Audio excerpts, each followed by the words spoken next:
12 army अफसरों को लेकर बलूचिस्तान की बाउंड्री के ऊपर से निकल रहा था, नीचे से मिसाइल मारी, 12 के 12 उड़ा दिया हवा में। दुनिया में यदि कहीं स्वर्ग है तो यही है, यही है, यही है। ये कश्मीर अपना उनसे ज्यादा सुंदर है, व्यवहारत है, पूरा कश्मीर अपना है। तो मैं सिंपल सा कहता हूं, ये जैसे ही भारत और पाकिस्तान दो अलग अलग देश बने, भारत अलग हुआ और पाकिस्तान अलग हुआ। पाकिस्तान ने बनने के बाद में 3 अटैक किए। कितने अटैक किए? पाकिस्तान एक अटैक करता है बलूचिस्तान पर। कहां पर करता है? बलूचिस्तान जो आज पाकिस्तान का राज्य है, वो पहले पाकिस्तान के पास नहीं था, वो एक अलग टुकड़ा हुआ करता था। अंग्रेज उसको अलग ही छोड़ रहे थे, लेकिन पाकिस्तान अटैक करता है, अटैक करके बलूचिस्तान को अपने कब्जे में ले लेता है। इसलिए बलूचिस्तान आज दिन तक कहता है कि हम आजाद है, हमारा पाकिस्तान के साथ कोई लेना देना। बाकायदा बलूचिस्तान ने अपनी आर्मी बना रखी है, बलूच आर्मी। बलूच आर्मी पाकिस्तान के खिलाफ लड़ती है, लेकिन पाकिस्तान पावरफुल है बलूचिस्तान की तुलना में, इसलिए दबा के ठोक मार के उनको रखता है। बलूचिस्तान वाले बाकायदा अपनी गवर्नमेंट अलग बनाते हैं। बलूचिस्तान का राष्ट्रपति अलग, प्रधानमंत्री अलग, विदेश मंत्री अलग, गृह मंत्री अलग, वित्त मंत्री अलग। और वो सारे मंत्री जितने भी वो बलूचिस्तान में नहीं रहते, वो रहते हैं स्वीडन। कहां पे रहते हैं कि यदि वो कहे कि हम बलूचिस्तान के राष्ट्रपति बलूचिस्तान में बैठते हैं तो पाकिस्तान वाले उठा के ले जाए मार दे, तो वो कहां पर बैठे हुए? स्वीडन। वो कहते हैं हम स्वीडन में बैठ के बाकी देशों के साथ बातचीत करेंगे, आज नहीं तो कल बलूचिस्तान को आजाद करवाएंगे। जिस दिन आजाद होगा गवर्नमेंट चली जाएगी, जब तक आजाद नहीं होता तब तक गवर्नमेंट कहां पर बैठी है? इवन 5 साल में चुनाव और करवा लेते हैं और कहते राष्ट्रपति चेंज, अब नया। बैठते कहां पर है? पर बलूच लड़ रहे हैं, अभी तक लड़ रहे हैं। अभी साल भर पहले की बात है, पाकिस्तान का एक जहाज अपने आर्मी अफसरों को लेके, 12 आर्मी अफसरों को लेके बलूचिस्तान की बाउंड्री के ऊपर से निकल रहा था, नीचे से मिसाइल मारी, 12 के 12 उड़ा दिया हवा में। अभी 6 महीने पहले उनकी एक कोई फिजिक्स की प्रोफेसर थी, 35 साल की एक लड़की, बम बांधती है खुद के, कराची के एक ऑफिस के अंदर घुसती है, पूरा ऑफिस उड़ा देती है। वो बलूच सुसाइड बॉम्बर थी। तो बलूच वाले पाकिस्तान में जितने भी अटैक वगैरह होते रहते हैं, इनमें बलूचों का बड़ा हाथ है। कि कभी कोई ऑफिस में हो गया, पुलिस थाने के अंदर हो गया, कोई सेना के मुख्यालय के अंदर हो गया, ये ज्यादातर जो कर रहे हैं कौन करते हैं? बलूच। क्योंकि बलूचों का सपना है कि हमारा देश कौन सा होना चाहिए, हमारा पाकिस्तान के साथ कोई लेना देना, और इसमें भारत तन मन धन से उनके साथ है ना, अपने पूरे पूरे उनके साथ है। 2015 में 15 अगस्त का कार्यक्रम था, और 15 अगस्त के कार्यक्रम में बाकायदा मोदी जी बोल गए कि भारत को तथा बलूचिस्तान को आजादी की शुभकामनाएं। पाकिस्तान वालों ने बड़ा ऐतराज जताया उस पर, बलूचिस्तान को किस बात की शुभकामनाएं? तुम भारत को दो तुम्हारी शुभकामनाएं। हमने कहा गलती हो गई, ऐसे बोल दिया, ऐसे बोल दिया। उधर बलूचिस्तान का राष्ट्रपति कहां बैठता है? उसने हाथों हाथ ट्वीट किया, भारत के यशस्वी तेजस्वी प्रधानमंत्री नरेंद्र भाई दामोदर भाई मोदी को समस्त बलूचिस्तानियों की तरफ से हृदय के अनंतिम गहराइयों से हार्दिक शुभकामनाएं। आज सारे बलूच आपके साथ खड़े हैं, आपने हमारे साथ खड़े रहने का जो मादा दिखाया है, इसके लिए भाई को मुबारकबाद दी जाती है। तो मतलब बलूच बड़े राजी हुए कि नहीं, भारत अपने साथ, और है अपने ढंग से साथ है। उनको जो मिसाइल विसाइल चाहिए होती है ना, कोई उनको धन की आवश्यकता पड़ती है, कुछ भी पड़ती है, तो हम पूरा उनको सुविधा उपलब्ध करवाते हैं, और हम कर लेंगे। बलूचिस्तान को आजाद करवाना हमारा सपना, इंशाअल्लाह एक दिन हमारा सपना पूरा होगा, है ना। होना ही चाहिए जी, जो देश खुद आजाद होना चाहता है वो किसी की गुलामी के अंदर रहना नहीं चाहिए। हम खुद अंग्रेजों की गुलामी भोगे हैं, तो हम समझते हैं कि गुलामी क्या चीज होती है, इसलिए बलूचिस्तान को क्या करवाना अपने आजाद। और मैं चाहता हूं अपने जीवन काल में देख लें तो इससे अच्छा कुछ भी नहीं होगा। एक बलूचिस्तान पे हमला किया, पूरा का पूरा खा गया पाकिस्तान। एक हमला पाकिस्तान करता है कश्मीर। कहां पे करता है? कश्मीर का इश्यू यह था कि कश्मीर जब भारत पाकिस्तान बन रहे थे, कश्मीर में अपने राजा थे हरि सिंह। कौन राजा थे? उन्होंने कहा कश्मीर न तो मिलेगा भारत में, न मिलेगा, हम अलग हमारा देश बनाएंगे, स्टेट अलग ही होगा। अच्छा, कश्मीर के राजा हरि सिंह को यह लगता था कि कश्मीर एक अलग देश बनेगा, कश्मीर की बाउंड्री लगेगी पाकिस्तान से। किसे लगेगी? ऊपर से लग रही थी अफगानिस्तान, ऊपर से लग रही थी रसिया। जब ये उज्बेकिस्तान, तजाकिस्तान, तुर्कमेनिस्तान नहीं थे, तो रसिया की बाउंड्री भी उधर से लगती। इधर से बाउंड्री लग रही है चाइना, इधर से बाउंड्री लग रही है तिब्बत, क्योंकि तिब्बत पहले अलग देश था, चाइना के अंदर नहीं था। इधर से बाउंड्री लगती है इंडिया। तो कश्मीर के राजा को पता था कि 6 देशों की बाउंड्री लगती है, ये 6 देशों के नागरिक हनीमून मनाने यही आएंगे। भाई पास में इनके तो हिल स्टेशन यही है पूरा। भाई आज जो स्विट्जरलैंड है उसकी इकोनॉमी का सोर्स क्या? केवल टूरिज्म। और उनके पास क्या, छोटा सा देश है एकदम, पर टूरिज्म के दम पर पूरी दुनिया पे राज कर रहा है।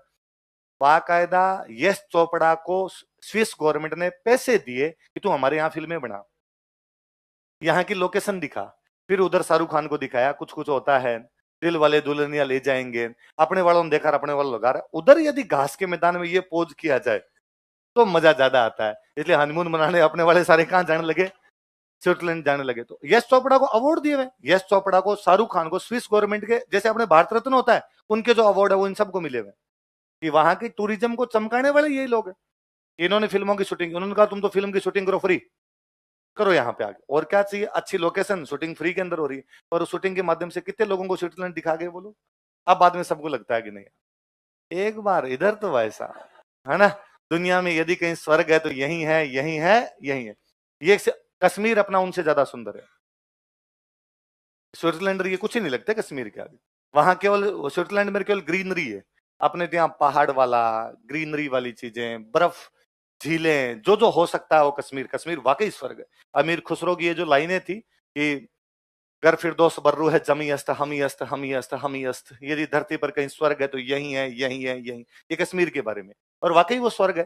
तो हरि सिंह जी के दिमाग में था कि अपना स्वर्ग है, इस स्वर्ग में सारे टूरिज्म के लिए आएंगे, फिर अपने अखरोट होता है, अपने सेब होता है, अपने केसर होती है, अपनी इकोनॉमी चल जाएगी, अपने किसी भी देश में जाने की आवश्यकता। लेकिन जैसे ही उधर पाकिस्तान बना, पाकिस्तान ने कश्मीर पे अटैक किया, पाकिस्तान ने कश्मीर पे अटैक किया। हरि सिंह जी का कोई बात नहीं, अपनी सेना जाएगी और जाके पाकिस्तान से लड़ेगी। कश्मीर की सेना जब पाकिस्तान से लड़ने के लिए गई तो कश्मीर की सेना पाकिस्तान से मिल गई, तो हरि सिंह जी की समझ में आ गई कि पार नहीं पड़ेगी। अब वो सेना कश्मीर वाली भी पाकिस्तान में मिली, पाकिस्तान की सेना थी वो आधे कश्मीर पे कब्जा कर गए, आधे कश्मीर तक आ गए, आधे कश्मीर तक आ गए। तो हरि सिंह जी को लगा पार पड़ेगी नहीं, अपनी सेना तो पार पड़ेगी नहीं, तो हरि सिंह भाग के नेहरू जी के पास। उन्होंने नेहरू जी को आगे, भाई नेहरू जी पड़ोसी हैं यार, सहायता करो। नेहरू जी का नाना, पड़ोसी तो खूब सारे हैं, किस किस की सहायता करे, हमारा क्या लेना देना तुमसे, तुम आजाद देश हो, तुम विलय करो तो सहायता करे। हरि सिंह ने कागज लाओ, फटाफट कागज लाओ। हरि सिंह ने किए साइन कि मैं कश्मीर का विलय किस में करता हूँ, भारत में। नेहरू जी ने हाथ हाथ इंडियन आर्मी उतर के, जाओ रे लड़ो अपने जाके। इंडियन आर्मी गई, इंडियन आर्मी, मान लो पाकिस्तान की सेना इधर से आगे आ रही है, यहां तक आ रही है पाकिस्तान सेना, इंडियन आर्मी गई, उसने जाके यहीं रोक दिया। अब नेहरू जी को पूछा अब क्या करें, तो नेहरू जी ने कहा रुक जाओ, जितने में अपने केवल रोकना, उनको रोक दो, रोक दिया। यहाँ सेना का यहां से आगे बढ़ के निकाल देते हैं इनको बाहर, कि नहीं अब अपने यूएनओ से फैसला करवाएंगे। किसे करवाएंगे, क्यों लड़े फालतू में, क्यों खून बहाएं। यूएनओ का मतलब ही क्या है, दो देशों के बीच में समाधान करना, इसलिए अपने मामला कहां लेके जाएंगे, यूएन। हम गड़बड़ी यही करके, हम यूएनओ के पास गए, हमने यूएनओ को जाकर, भाई यूएनओ ये कश्मीर पूरा का पूरा हमारे में विलय है। भाई जब कश्मीर प्लॉट का मालिक कह रहा है मैंने प्लॉट आपको दे दिया, तो पूरा प्लॉट अपना। कश्मीर के राजा हरि सिंह करे मैंने पूरा का पूरा कश्मीर किसको दे दिया, भारत को, तो पूरा कश्मीर अपना है। तो हमने कहा भाई डॉक्यूमेंट हमारे पास है पूरे कश्मीर के, और ये भाई आप तो हमें दिलवाओ पूरा। यूएनओ तब नया नया बना था, तब वहां एक समस्या थी दूसरी, वहां सोच ये थी कि जो लोग जहां रहने चाहते हैं उनको वहां रहने दिया जाए, लोगों से पूछा जाए, पब्लिक से पूछा जाए कौन कहां रहना चाहते हैं। तो यूएनओ ने कहा कश्मीर में जनमत संग्रह करवाएंगे। क्या करवाएंगे, रेफरेंडम करवाएंगे, जनता से पूछेंगे इधर इंडिया और पाकिस्तान, क्या आप भारत में रहना चाहते हैं या क्या आप पाकिस्तान जाना चाहते हैं। नेहरू जी जानते थे कि जनमत संग्रह होते ही सब पाकिस्तान बोल जाएंगे, इसलिए नेहरू जी का मन ही खेल रहा। और हमने कहा यूएनओ में मामला है ही नहीं, अब हमारा द्विपक्षीय मामला है। कैसा मामला है, बाइलेटरल है, हम आपस में सुलझा लेंगे। इस मामले में यह हुआ कि पाकिस्तान जितनी दूर आ गया उसको हम बोलते हैं पीओके। क्या बोलते हैं, हम कहते हैं पाकिस्तान ने कब्जा कर रखा, पाक ऑक्यूपाइड कश्मीर। पाकिस्तान कह रहा है कि भारत ने कब्जा कर रखा है, वो अपने वाले को बोलता है आईओके। इंडिया ऑक्यूपाइड कश्मीर, अपने उसको क्या बोलते हैं, किसी भी तरीके से सिद्धांत तय, व्यवहार तय, पूरा कश्मीर अपना है। भाई मैं सिंपल सा कहता हूं, यदि किसी आदमी ने आपको प्लॉट पूरा बेच दिया तो ये आपकी ड्यूटी बनती है कि यदि उसमें गुंडे आगे निकालो, उन गुंडों से प्लॉट खाली करवाओ। अपने पूरे प्लॉट के रुपए दिए भाई साहब, पूरा प्लॉट लिया तो गुंडों को पीट के निकालो और अपना प्लॉट होना चाहिए। पर वो मामला अभी अदर झूल के अंदर है। मुझे लगता है बलूचिस्तान वाला सपना पूरा होना हो, पर ये होगा मुझे लगता है साल भर के अंदर ही होगा, साल भर के अंदर अपने इधर बड़ा लगता। पता नहीं क्यों मुझे भयंकर गट फील आता है कई बार कि मैं रात को सोता हूं कि मैं सुबह जैसे ही उठूंगा और लगेगा पीओके अपना है। और गेंडा स्वामी को देखते हुए लगता भी है कि भाई कर जाएगा, है ना। जिस प्रकार से भाई ने संसद में कहा था कि जान दे देंगे जान कोई द्विपक्षीय मामला नहीं हमारा है, हम लेंगे वापस। अभी उस पीओके वाले कश्मीर में पाकिस्तान, भाई पाकिस्तान आजकल मंगते की स्थिति में भयंकर, है ना, आटा ही नहीं है, हालत ये आटा आटा नहीं है उनके पास में आजकल। तो अभी वो जावेद मियांदाद जो पाकिस्तान का फॉर्मर कैप्टन था, उसने अभी स्टेटमेंट दिया कि भारत को पाकिस्तान में आके खेलना चाहिए। तो उसके नीचे किसी अपने वाले ने ट्वीट किया कि आटा साथ में लड़ा के दे दोगे। मंग तो आ तो जाएंगे, पर आटे वाले प्रबंध तो कर लो तुम, हम क्या करेंगे तुम्हारे यहाँ पर आके। तो वो आटे की हालत खराब हो रखी है उनके। तो अभी तो इन दिनों में आप अखबारों पे थोड़ा सा ध्यान देना, आजकल पीओके में डिस्टर्बेंस है, और पीओके वाले कह रहे हैं हम पाकिस्तान से आजाद होंगे। ये भूखा मर रहा है, खुद तो भूखा मर रहा है, हमारे पे कब्जा कर रखा है, हमें भी भूखा मरेगा। तो हम वो करेंगे अब हम पाकिस्तान के साथ नहीं रहेंगे, पाकिस्तान से क्या होंगे। भले कह रहे हैं 10 आदमियों पर स्टेटमेंट आ रहे हैं वहां से, कोई नेता बोल जाता है, कोई और बोल जाता है। ये सब अपनी बहुत अच्छी रणनीति है। ये पहले उधर से पंगे करवाने, उधर पंगे होंगे, वो कहेंगे हम पाकिस्तान से आजाद होंगे, पाकिस्तान से आजाद होंगे। पाकिस्तान उनके ऊपर कोई लाठीचार्ज टाइप करेगा, फायरिंग करेगा, वो लोग भाग के इंडिया की तरफ आएंगे, तब हम कहेंगे कि साहब दूसरे देश के नागरिक आ रहे हैं, इसलिए हमें इंटरफेयर करना पड़ रहा है, हम घुसेंगे। ऐसा हमने बांग्लादेश में किया था, ऐसा हमने एग्जैक्टली बांग्लादेश में हमने यही किया था। बांग्लादेश आजाद हुआ नहीं, करवाया है। यदि बांग्लादेश की कभी गलत फहमी होगी, हम खुद आजाद हो गए, इतने डोल नहीं थे। वो टिक्का खान मार मार के लटका देता है इनको। पाकिस्तान का एक जनरल हुआ करता था टिक्का खान, टिक्का खान को उतारा था यहाँ पे। टिक्का खान पहले बलूचिस्तान गया था, बलूचिस्तान इतना कूटा उसने, इतना कूटा कि बलूचिस्तान वाले टिक्का खान को आज भी कसाई कहते हैं कि बलूचों का कसाई कौन था, कि टिक्का खान। तो टिक्का खान को इधर भेजा कि तू बांग्लादेश जा, और उसने इन बंगालियों को मारना शुरू किया। तो बंगाली भाग भाग के इंडिया की तरफ आने शुरू, तो हमने आर्मी उतारी, पूरी आर्मी उतार के भी टिक्का खान और सबको मार मूर के कब्जा किया था वहां पे। तो जैसे बांग्लादेश पे कब्जा किया था, वैसा वैसा इधर कब्जा करेंगे। फिर कब्जा करके बांग्लादेश को तो हमने कह दिया था कि भाई इंडिपेंडेंट टेरिटरी है, इसको या तो मिला लेंगे, या कई दिन ऐसा नाटक करेंगे इंडिपेंडेंट टेरिटरी पे धीरे धीरे मिलाएंगे, कुछ ना कुछ करेंगे, जैसे हमने सिक्किम के साथ किया था, है ना। ये अपने कई कांड किए हैं। मेरा इस स्टेटमेंट में कतई विश्वास नहीं कि भारत शांति प्रिय देश है। तो कहना यही है हम शांति प्रिय हैं, पर होना भी नहीं चाहिए, शांति नहीं होनी चाहिए। युद्ध जरूरी है ताकि शांति बनी रहे। ये सब बकवास बातें हैं कि शांति से सभी मामलों के हल निकल जाते हैं ना। बिस्मार्क बहुत पहले कह के गया था, दुनिया की तमाम बड़ी समस्याओं का हल केवल और केवल युद्ध के मैदान में। और यदि शांति से बातें हल होती हो तो साहब कश्मीर से सेना हटा के देख लो, किसी भी बाउंड्री से सेना हटा के देख लो। आप और मैं यहाँ पे बैठ के खिलखिल हंसते रहते हैं, आप और मैं यहाँ पे निश्चिंत बैठे रहते हैं। 1 बजे आते हो, 7 बजे जाते हो, घर जाते हो निश्चिंत जाते हो, घर ही पहुंचेंगे। ये केवल इसलिए क्योंकि आपकी सेना बाउंड्री पे है। जिस दिन सेना बाउंड्री पे नहीं होगी, उस दिन पाकिस्तान इधर से नाश्ता करेगा पटियाला, और चाइना इधर से नाश्ता करेगा आगे उत्तराखंड, सारे के सारे अंदर घुसेंगे। तो ये सब बकवास बातें हैं, शांति प्रिय होना चाहिए, कोई शांति नहीं, पूरी अशांति उत्पन्न करके रखनी। पड़ोसियों को जितना तंग कर सकते हो उतना तंग किया जाना। पड़ोसी तंग रहेंगे तो आप सुखी रहोगे, पड़ोसी सुखी है तो आप हमेशा क्या रहोगे। तो ये इसमें फंडेड टू बी क्लियर रहना चाहिए। तो पाकिस्तान एक अटैक करता है बलूचों पे, पूरा खा गया। पाकिस्तान एक अटैक करता है कश्मीर पे, आधा खा गया। पाकिस्तान एक अटैक करता है जैसलमेर, कहां करता है, उसने तीनों तरफ से कबीलाई भेजे थे अपने, कबीलाई वो जनजातियां हैं बॉर्डर के आसपास की थी, सेना ही उनकी, और उनको जनजातियों टाइप के कपड़े पहना के भेजे। ये तो मुझे ये भी कभी समझ नहीं आया कि पाकिस्तान की सेना की ड्रेस सलवार कमीज क्यों है। दुनिया की एकमात्र फौज जो सलवार पहनती है वो पाकिस्तान है। मेरे ये भी कभी नहीं समझ में आया कि पाकिस्तान के जीते जनरल्स की फोटो देखता हूं, उनके मेडल है। उन्होंने 4 युद्ध लड़े हैं, भारत से लड़े हैं, चारों के अंदर वो हारे हैं, फिर मेडल कहां से आए। 3-4 जीते भी हुए भारत से, वे सारे के सारे हारे, मेडल कहां से लाए वो। तो मैं बताऊं, उसका जवाब है मेरे पास, वो मेडल कहां से लाए।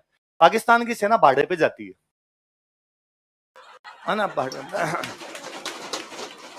सऊदी अरब है, सऊदी अरब, सऊदी अरब के पास खुद की सेना नहीं है।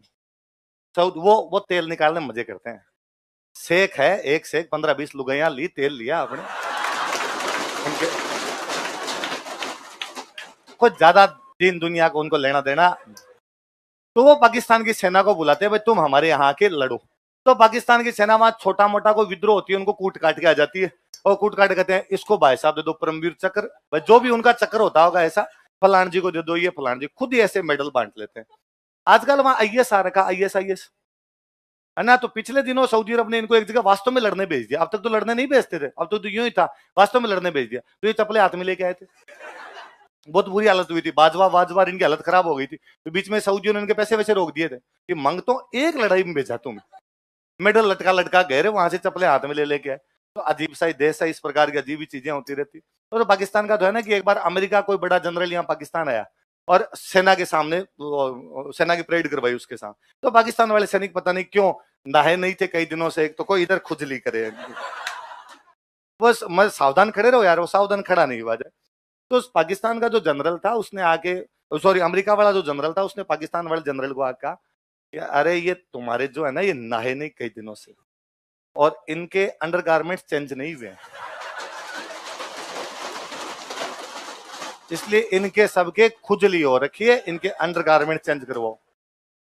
पाकिस्तान वाले जनरल की अंग्रेजी मेरी तरह, उसको बापड़े को ये समझ में आया कि अंडरगारमेंट चेंज करवाने, उसने जाते सेना के सामने अंग्रेजी बोली अपनी सेना, और उसने सेना को जाकर कि भाई सबको अंडरगारमेंट चेंज करने, इसलिए अहमद असलम के पहनेगा असलम, यासिन के पहनेगा यासिन। उसने आपस में चेंज करवा दिए। ये आर्मी है उनकी।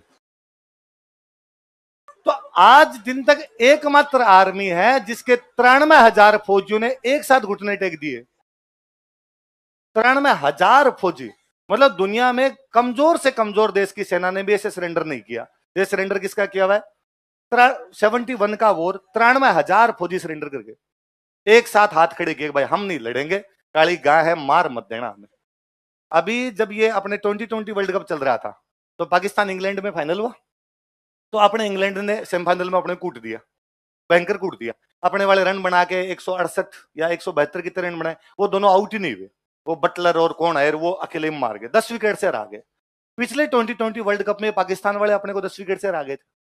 तो पाकिस्तान के प्रधानमंत्री को शर्म नहीं आई, शाहबाज शरीफ ने ऐसा टुच्चा ट्वीट किया और उसने लिखा कल जो फाइनल होगा वो उन दो टीमों के बीच में होगा जिसने भारत को 10-10 विकेट से हराया। 158-0 वर्सेज 168-0 आज जीतो अभी था, उनके बीच में होगा। अपने को एक फौज से रिटायर्ड जनरल साहब सरदार जी थे, शाम को 8 बजे के बाद सरदार जी को ट्वीट बड़ा अजीब लगा। सरदार जी ने वापस नीचे लिखा, कहा ये 158-0 और 168-0 तो क्या पता रिकॉर्ड टूट जाएंगे, पर 93,000 तो टूट ही नहीं सकता। 93,000 सोल्जर तुम्हारे घुटने टेक के गए थे। शाहबाज शरीफ ने ट्वीट डिलीट किया, उसने मरने दो रहा है, डिलीट करो। किसने कर दिया अपने इधर से। तो ये जब इधर जैसलमेर वाला हमला अपने हुआ तो जैसलमेर के राजा को लगा पार नहीं पड़ेगी अपने, तो जैसलमेर के राजा ने जोधपुर से सहायता मांगी। जोधपुर नजदीक था पड़ोस के अंदर, तो जोधपुर वालों से कहा भाई मेरी सहायता कीजिए। जोधपुर के राजा ने कहा भाई चिंता मत करो, हम अपनी आर्मी भेजते हैं। तो जोधपुर ने अपनी आर्मी और अपनी एयरफोर्स दोनों उतारी। जोधपुर के पास एयरफोर्स थी, आजादी से पहले जोधपुर में 12 हवाई अड्डे थे। तो जोधपुर देश है एक, उस देश की ब्रिटेन के साथ में संधि है, तो अपने आप पूरा इंफ्रास्ट्रक्चर तो वही करता था। इधर से उतारी, उधर जाके एयरफोर्स ने जाके देखा कि थोड़े बहुत कबीलाई आ रहे थे, कोई बड़ा आक्रमण इस साइड से हुआ नहीं। तो उन्होंने कहा कि इन्फेंट्री अकेली जाके लड़ लेगी। तो जोधपुर और जैसलमेर की सेना लड़ी जाके उधर इस बाउंड्री के ऊपर, और जो पाकिस्तान वाले जो कुछ भी आ रहे थे फौजी कबीलाई जनजातियां जो आ रही थी उनको कूट पीट के निकाल दिया। जैसलमेर के कई गांवों में उन्होंने कब्जा किया था, कई थानों के अंदर आग लगा दी थी, और कई फसलें वसलें उठा के ले गए थे, पशु चोर के ले गए थे, ऐसे थोड़े बहुत कांड कर लिए थे। पर कुल मिला के जैसलमेर को हमने सेफ कर लिया था। इसलिए जैसलमेर को ये बात अच्छे से पता थी कि मेरी सुरक्षा किस पर निर्भर है, जोधपुर पर निर्भर है, वरना मेरी पार नहीं पड़ेगी। तो मुझे एक बहुत अच्छा किस्सा याद आता है। उस समय जोधपुर के राजा ने एक पर्सनल हेलीकॉप्टर जैसलमेर के राजा के पास भेजा, और जैसलमेर के राजा को कहा कि राजा, रानी, बच्चे, पूरी रॉयल फैमिली जोधपुर आ जाओ, शिफ्ट हो जाओ। तो राजा ने कहा क्यों?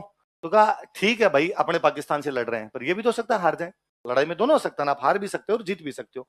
कल को यदि अपने पाकिस्तान से हार गए और पाकिस्तान ने जैसलमेर पे कब्जा कर लिया, तो पाकिस्तान सबसे पहले कब्जा करते राजा रानी को मार देगा।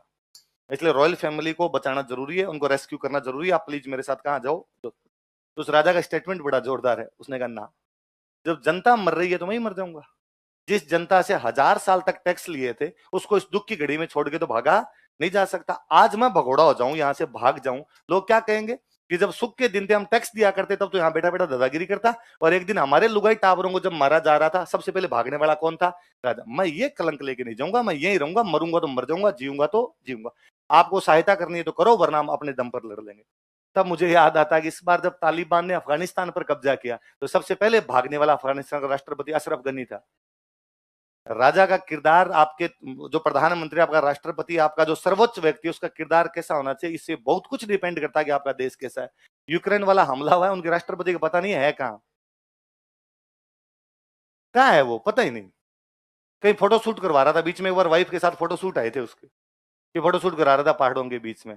फिर आप कहोगे साहब देश बच जाएगा। देश ऐसे नहीं बचते साहब, आपको फ्रंट पे आके बैटिंग करनी होती है, तब आपका देश बच पाते हैं। आप यूं पीछे बैठे रहोगे तो देश पे कोई दूसरे आगे कब्जा ही करेंगे। तो यूक्रेन की हालत खराब, रशिया चारों तरफ से उसके अंदर ही घुसने जा रहा है। उसने सोचा था अमेरिका आ जाएगा, फलाना जाएगा, कोई नहीं यार। और सोचा था कि साहब फलाने रशिया पर ये कर देंगे, वो कर देंगे, कुछ ही नहीं हो रहा। आजकल तो उनकी कौन विदेश मंत्री की तरह अपने दिल्ली घूम रही है। तो उसने अभी और कहा था कि भारत तो बात कर ले रूस से तो हमारे को ये किया जा सकता है, भारत विश्व गुरु है, पहले भी गुरु था, अब भी उसको गुरु की भूमिका निभानी चाहिए। उसने ऐसा ट्वीट किया, उसके नीचे अपने वाली जनता लगी पड़ी थी, अब याद आ रहे हैं। अपने वाली जनता को मौका चाहिए कुछ ना कुछ। तो अपने भारत में एक बहुत बड़े नेता थे, उनका नाम था राम मनोहर लोहिया। क्या नाम था? और लोहिया जी ने नेहरू जी को कहा कि नेहरू जी, राजस्थान की 3 रियासतें बाउंड्री पर है, बीकानेर, जोधपुर, जैसलमेर। कौन कौन सी? तीनों की पाकिस्तान से बाउंड्री लगती है। खुदा ना खास्ता इधर कश्मीर जैसी स्थिति आ गई तो, थोड़े बहुत पर भी कब्जा कर गए तो आप ऐसे कैसे कर सकते हैं कि 3 ये बाउंड्री खुली छोड़ दें? किसी बड़े राज्य में मिलाओ ताकि सुरक्षा करनी आसान हो सके, इन तीनों को इधर मिलाओ। तो इनके भी समझ में आया कि यार बात तो सही है। बाकायदा राम मनोहर लोहिया ने आंदोलन कर दिया, एक पार्टी बनाई, राजस्थान आंदोलन समिति। क्या बनाई? और कहा जितनी भी रियासतें बची हुई उनका फटाफट राजस्थान में क्या किया जाए, विलय। देखो